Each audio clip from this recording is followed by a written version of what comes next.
Welcome dito sa A-Lectures. Bali for today's episode, yung discussion natin is yung application na ng mga pinag-aralan natin sa electrostatics. So ang topic natin ngayon is about capacitance. So bago nga pala tayo magsimula ng discussion natin, shout out nga pala sa PINMA University of Pangasinan. Sa mga tinuruan ko dyan sa review nila. Congrats sa inyo, naka 5 of 5 yung mga reviewees namin dito sa Powerline Baguio. So yun lang, simulan na natin ang discussion.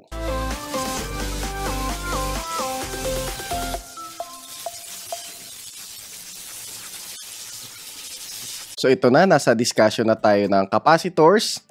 So more on dun sa capacitance. So sa definition natin ng capacitor, ang isang capacitor ay two conducting material separated by an insulator. Or mas kilala natin siyang tawag sa dielectric. Okay, dielectric. So ayan, so two conducting material separated by an insulator.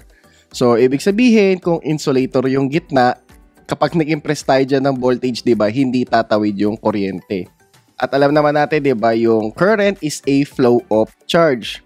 So magfo-flow yung mga charges natin, pero matatrap lang sila dun sa plates. Okay? So since magkaiba sila ng polarity, 'di ba? Ayun, may electric field diyan. So nai-stress yung dielectric, because of the electric field.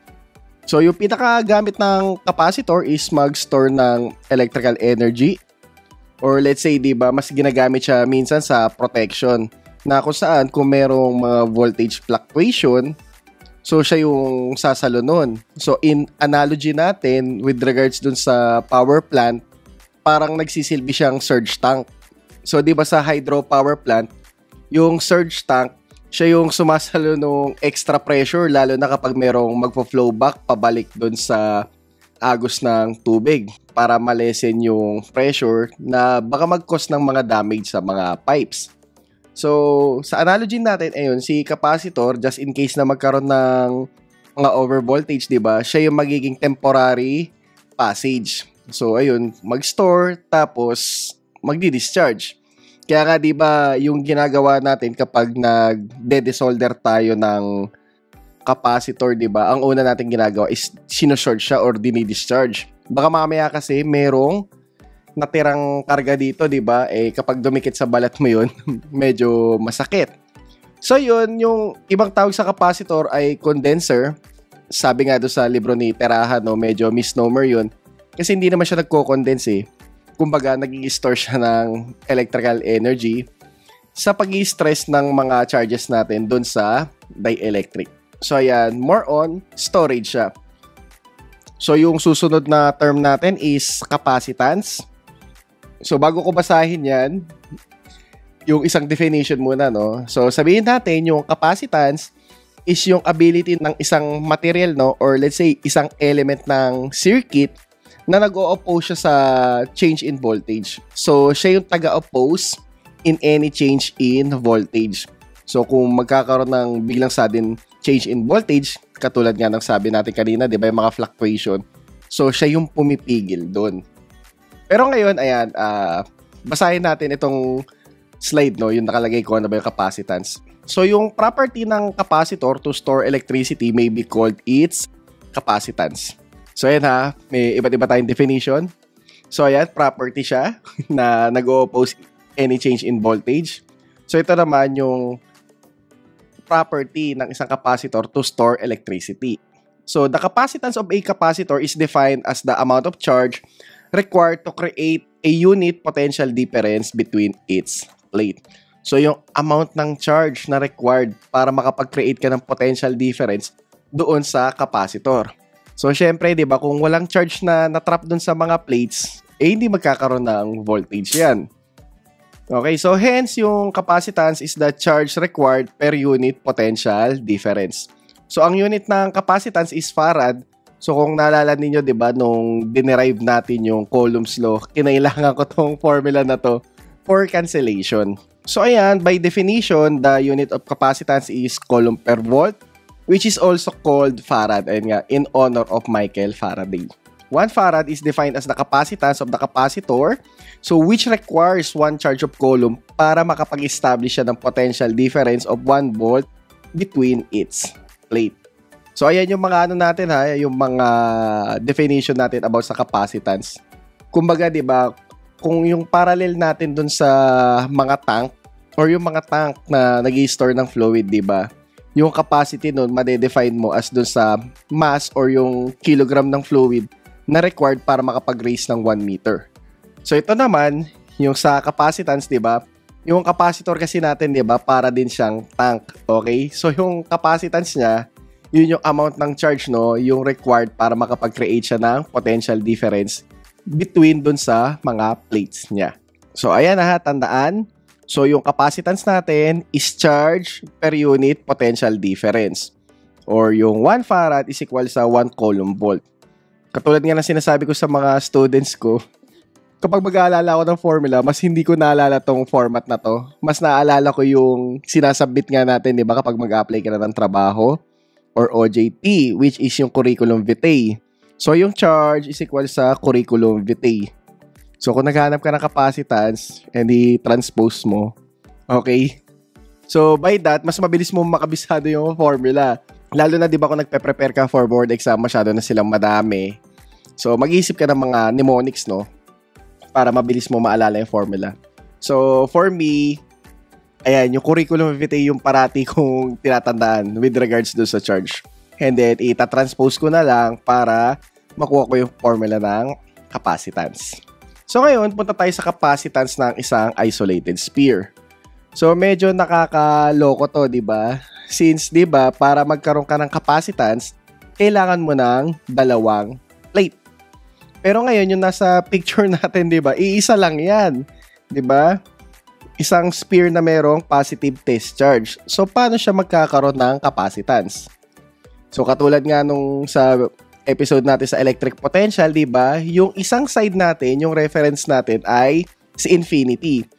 Or let's say, sa practical, di ba, yung isang side natin is si earth or si ground.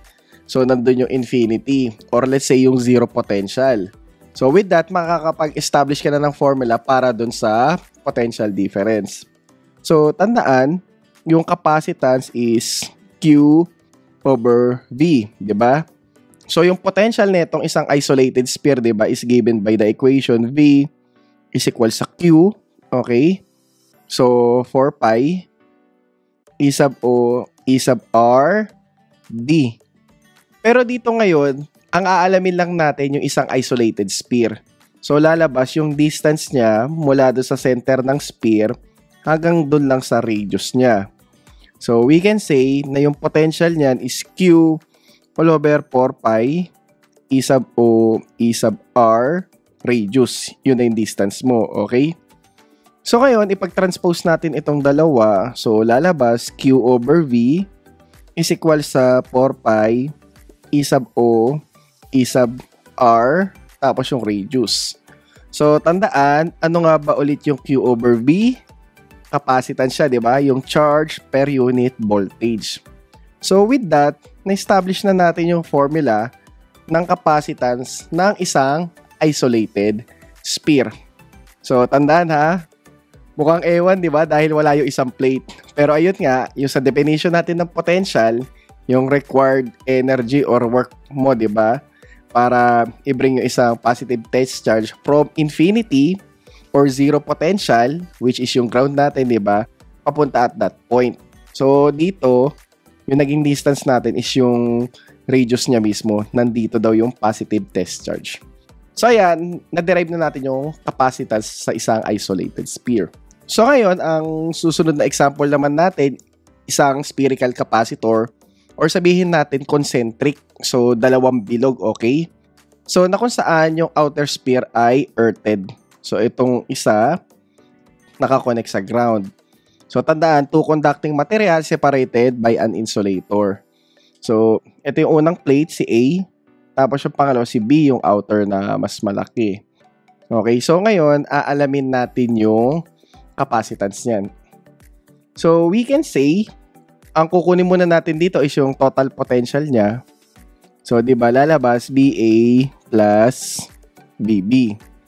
So, once na mag-impress tayo ng charge dito sa sphere A, okay, na positive, so lalabas, yung charge na mai-impose dun sa Q is negative. Lalo na connected siya sa Earth, okay, or yung zero potential natin. So, ngayon, kapag in-express na natin ito in terms of potential formula, so since yung Q natin is equal, yun nga lang yung nasa plate B is negative. So, lalabas ito ay Q all over 4 pi E sub O E sub R. So, let's say RA. Yung radius nitong A. Yung potential lang hanggang dyan.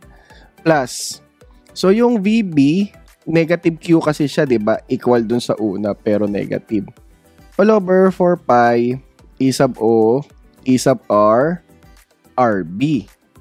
So ngayon, di ba may mga same terms? So ilalabas natin yan. So VT is equals to Q all over 4 pi. So E sub O, E sub R.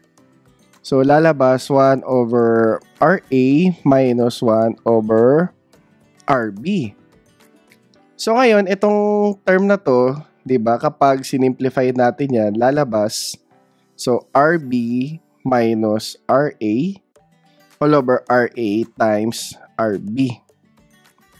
So ngayon, kapag nag-transpose na tayo, ganito na yung magiging formula niya. So Q over VT is equals to, okay, so 4 pi E sub O E sub R. So multiply by RA, so times RB all over RB minus RA. So, ano nga ulit yung Q over B? Diba siya yung capacitance? So, masasabi natin, ito yung capacitance ng isang spherical capacitor kung saan yung outer sphere niya is earthed. So, ngayon naman, ang gawin naman natin yung spherical capacitor na kung saan yung inner sphere. Okay? Yun nasa loob yung i-earth natin. So, nandito ngayon yung negative side. Nandito sa loob. So, ngayon, lalabas yung outer na capacitance natin, di ba?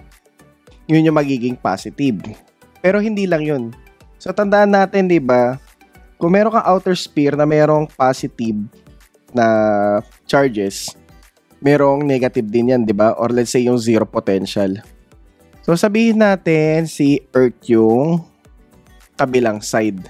Okay? So, malayo. Malayo.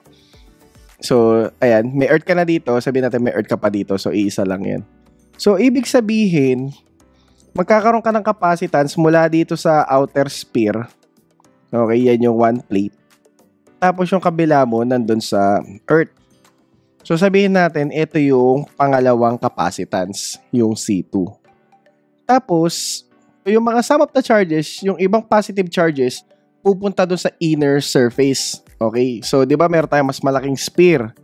So, merong charges doon sa outer surface niya. At the same time, magkakaroon ng charges doon sa inner surface niya. Okay? Kasi, di ba, ma-attract nitong negative charge na nandun sa loob. Okay?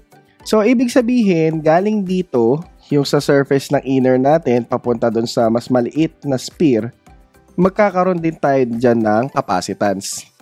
So, ibig sabihin, kapag yung spherical capacitor natin is inner yung naka-earthed, yung total capacitance natin, dalawa. So, C1 plus C2.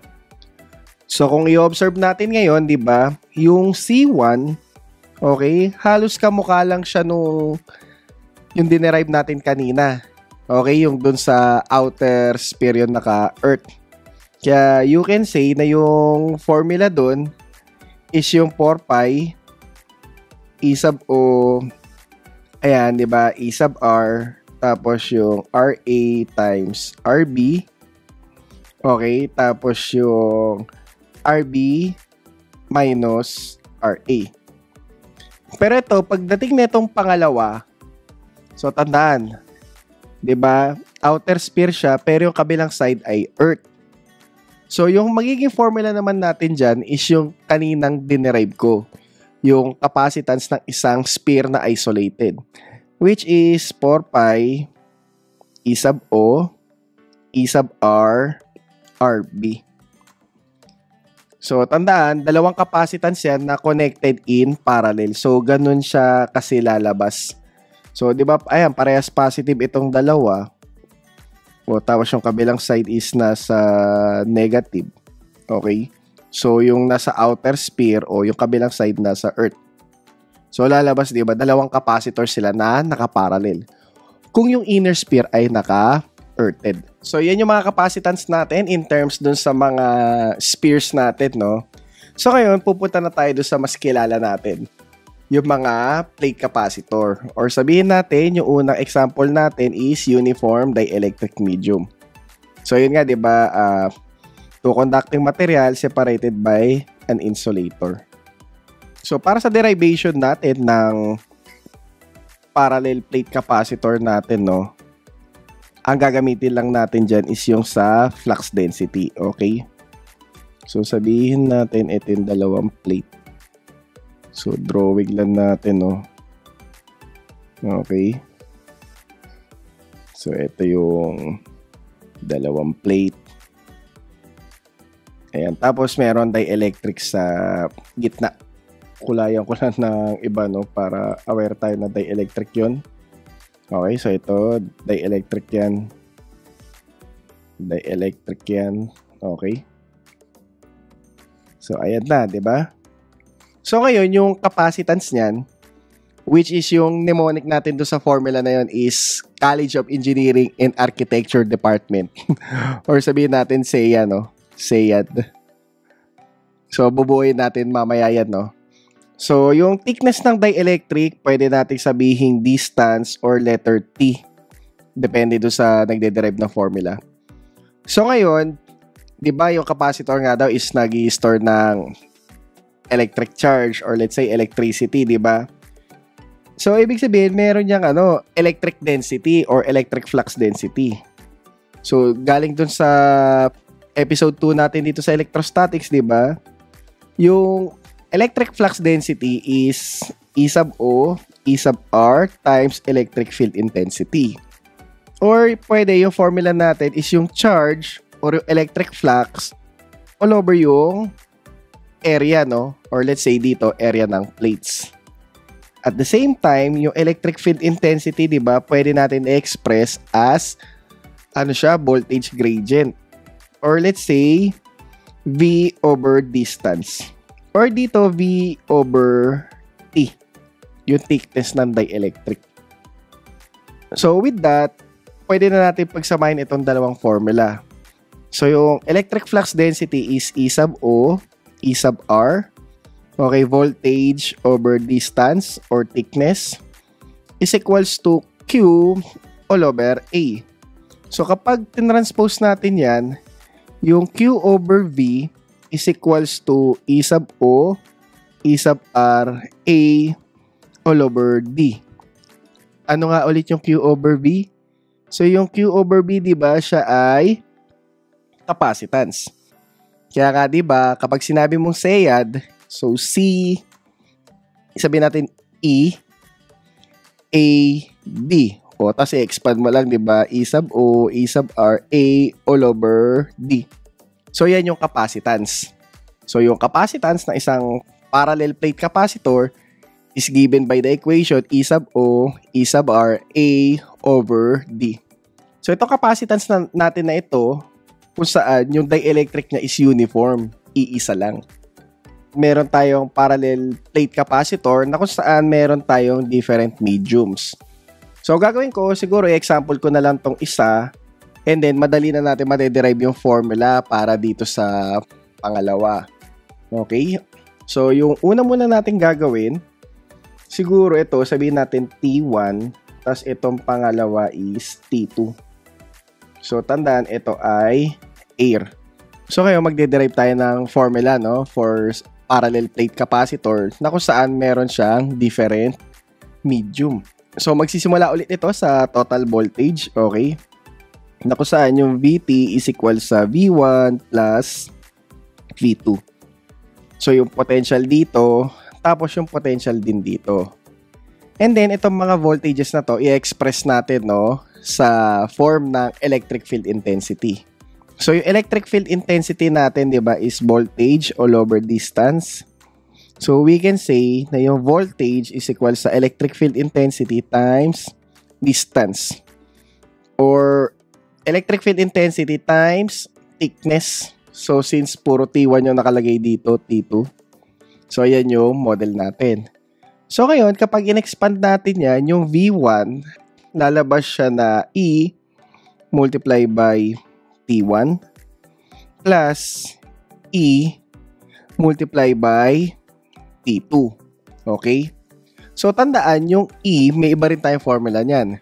Diba yung electric flux density natin is E sub O, E sub R times E. So, yung electric field intensity natin, ayan, i-express natin ulit sa electric flux density all over E sub O, E sub R. Tapos, di ba itong D na to is Q over A. So, yung electric field intensity natin ulit, so babalik tayo dito sa lecture 2, di ba? Pwede mo siyang i-express as charge all over E sub O, E sub R times area.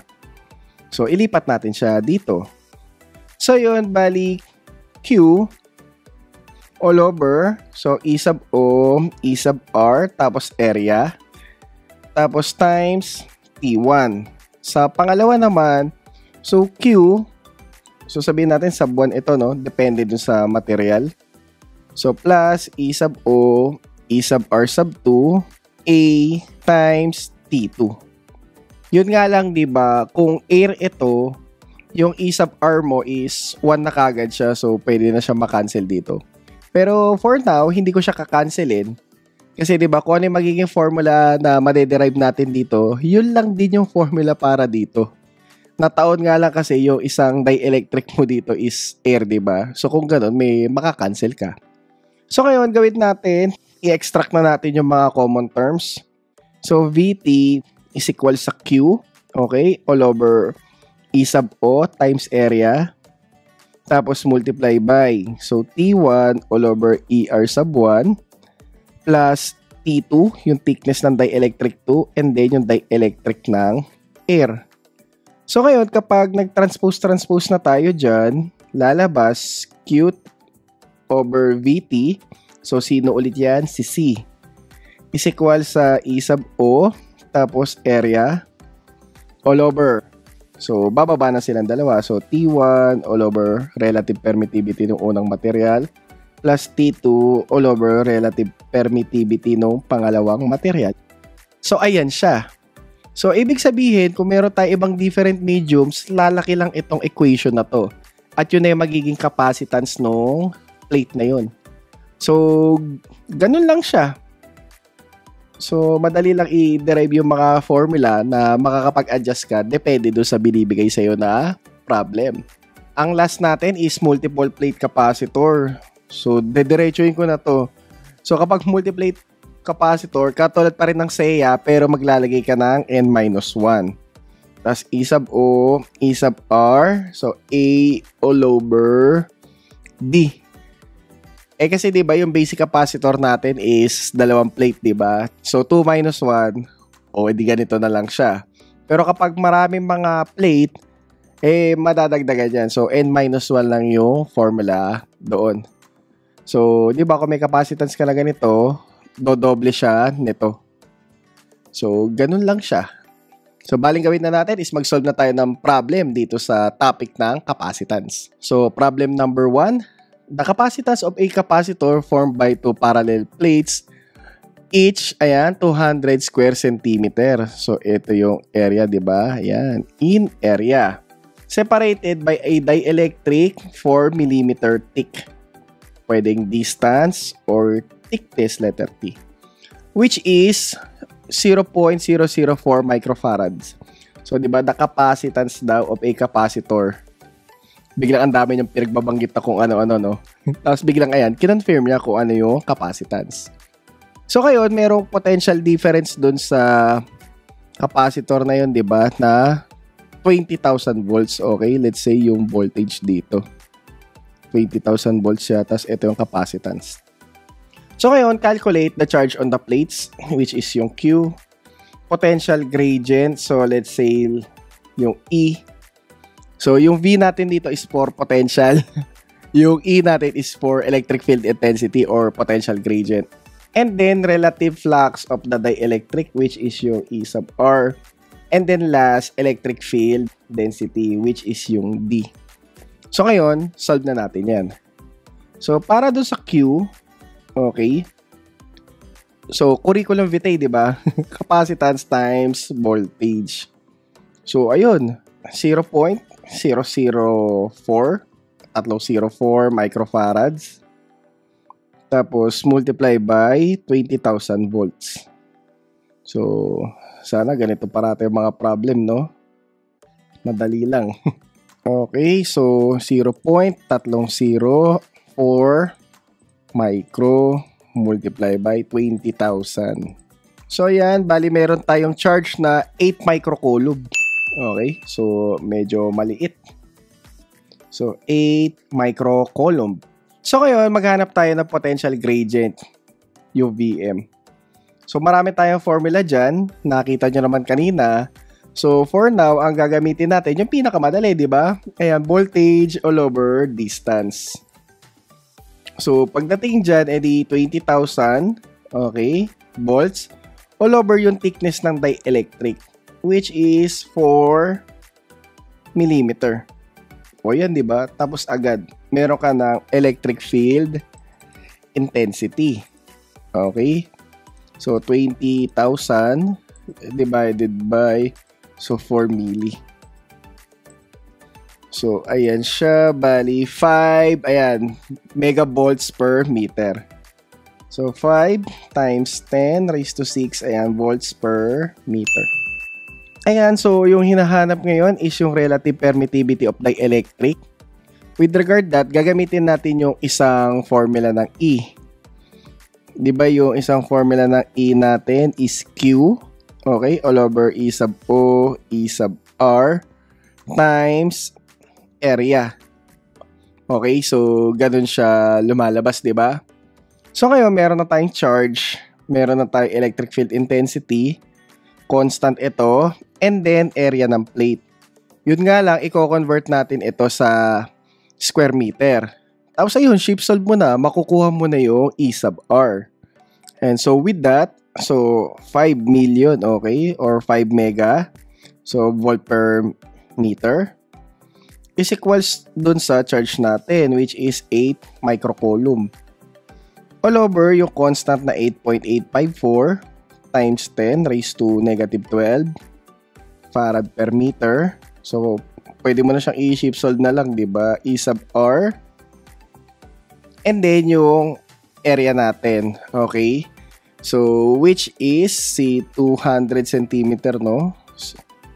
Ayan, squared. Multiply by, ayan. So, 1 meter, 100 cm. Pero sila ay naka-squared. Ayan sila. So, pwede ka mag-shape solve or transpose mo na lang. Makukuha mo na yung relative permittivity. So, ayan. Solve na natin. So, 8 micro. All over yung constant natin. Tapos, si electric field intensity natin na 5 mega. Multiply by, so ito 200 all over, ayan, so 100 squared ko na lang ha, i-condense ko na siya. So yan, is equals to, ayan, 9.035. So store natin to, no, let's say letter Y. So 9.035, yan yung relative permittivity natin. And then last, yung electric flux density. So, yan, yung D. Diba, yung D is equal sa E sub O, E sub R times E. O, lahat nandyan na, diba? So, 8.854 times 10 raised to negative 12 farad per meter multiply by 9.035. Okay? Times yung electric field intensity natin na 5 megavolt per meter. So, yan. Kuha na natin si electric flux density. So, ayan. Kunin lang natin ulit si constant. Tapos, multiply dun sa relative permittivity. And then, yung electric field intensity natin. Ayan. So, kuha na natin, di ba? So, 400 micro. Ayan. So, 400 microcoulomb, okay, per square meter. At ayan yung mga sagot natin para sa problem number 1 dito sa topic ng capacitance. Okay, so problem number 2. So ngayon, meron tayong parallel plate capacitor na merong tatlong dielectric. Okay, na kung saan yung isa, sabihin natin E sub R1 is 5.5. Yung pangalawang dielectric is 2.2. Yung pangatlo is 1.5. So, ayan na sila. Respectively. So, each plate, ayan, meron siyang area na 100 square centimeter. So, iisa lang yung area. Okay?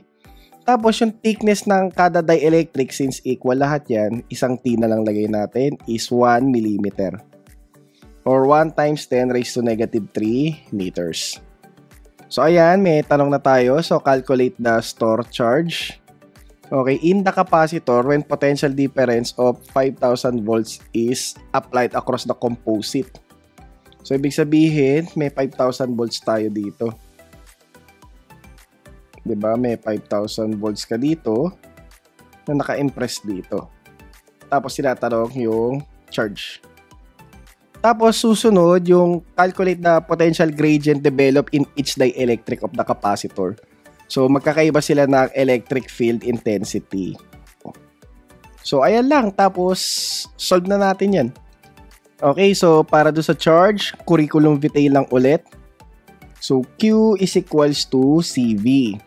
So, may voltage na tayo. Ang problema natin is yung capacitance.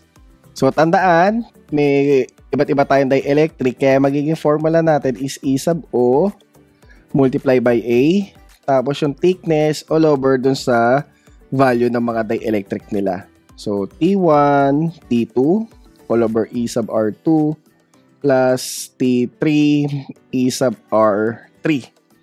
Ayan na siya. So, pwede na natin to i-jump pack, no? Para kuha na natin kagad yung pinaka-store charge. Okay? So, 8.854 times 10 raised to negative 12 farad per meter. So, in terms dun sa area, so 100 square centimeter. So, dun tayo ulit sa 1 meter all over 100 centimeter. Ayan, i-squared natin. All over, ito na, yung mga dielectric mo. So, since yung thickness pare-parehas lang, ilalabas ko na yan. So, 1 millimeter all over 1 over 5.5 plus 1 over 2.2 plus 1 over 1.5. Diba? Tapos, i-times mo sa potential na 5,000 volts. So, ayan na yung, yung QCV. So, isang diretso lang, diba? So, yung QT natin is equals to, ito na yung makapangyarihan nating calcu. So, kunin lang natin yung constant. Okay, so times. So, gagawin ko, shortcut na ulit. 100 all over 100 squared. Okay. So, all over. So, 1 milli. And then, multiply natin sa iba't ibang dielectric. So, 1 over 5.5.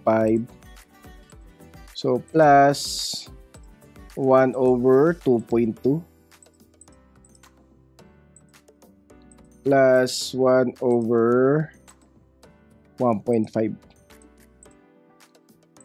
So, ayan na siya. And then, times natin sa 5,000 volts. So, ito yung charge natin. So, maliit, no? So, 339.8 nanocoulomb. So, masyado maliit. So, lagay na natin. So, 339.8 nanocoulomb. So, ayan yung charge. So, ngayon, siguro maganda store natin ito sa letter Y. So, ngayon, ito na yung tanong, no? Calculate the potential gradient sa kada isang dielectric. So, for that, yung magiging formula natin, okay, so yung E, so yung Q all over E sub O, E sub R, A. Nakakuha na tayo ng charge, meron tayong area, o meron na rin ito, tas iba't ibang dielectric. So, makakakuha na tayo. So, doon sa unang dielectric, so hindi naman sila pinangalanan, di ba? So, lahat ng formula natin magkakamuka 339.8 times 10 raised to negative 9 coulombs. Okay, all over. So, yung 8.854 times 10 raised to negative 12 farad per meter. And then, yung area natin, i-convert natin ulit, diba? So, shortcut ko na lang ha.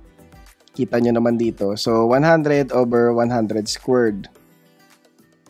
And then, yung dielectric. So, yung gagawin natin sa pangalawa at pangatlo, ito lang yung i-edit natin, diba? Yan lang naman kasi yung naiiba sa lahat ng mga formula natin. Pero lahat ng parameters, katulad nito, ito, tsaka ito, pare-parehas na yan eh. Yung Q, yung E sub O, tsaka yung area. So, ito na lang, and then susulat ko na lang yung sagot para sa E2 at E3. Okay. So, yung potential gradient natin para doon sa unang dielectric ay, so, ayan, bali Y all over yung constant natin ulit.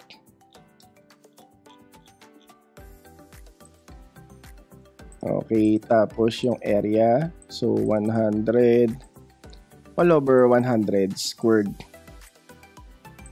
Ayan, pagkatapos yung dielectric na natin, so una 5.5, so is equals to, medyo malaki no, 697,674.418 volt per meter. So 697,674.418. Ayan, 418 volt per meter. So para do sa pangalawa, so ayan ulit 'di ba? Papalitan lang natin ng 2.2. So ito madali dito no. Papalitan mo na lang yung dielectric. So ayan, bali 1 million. Okay, 1,744,186.046 volt per meter.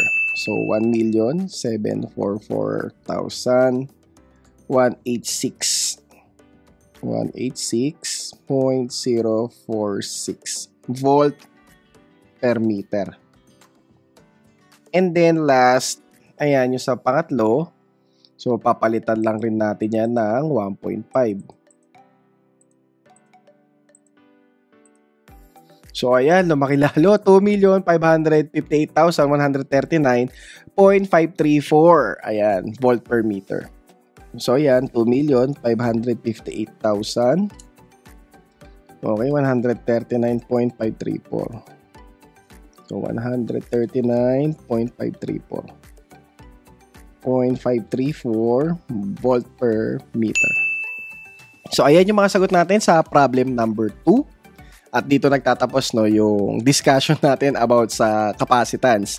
So sa susunod na episode natin dito sa electrostatics, i-connect na natin yung mga capacitor natin no in series at in parallel.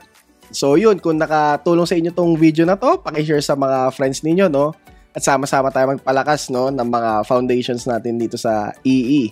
Dito sa EE Lectures and the Lord of Stories podcast. So yun lang. Bye!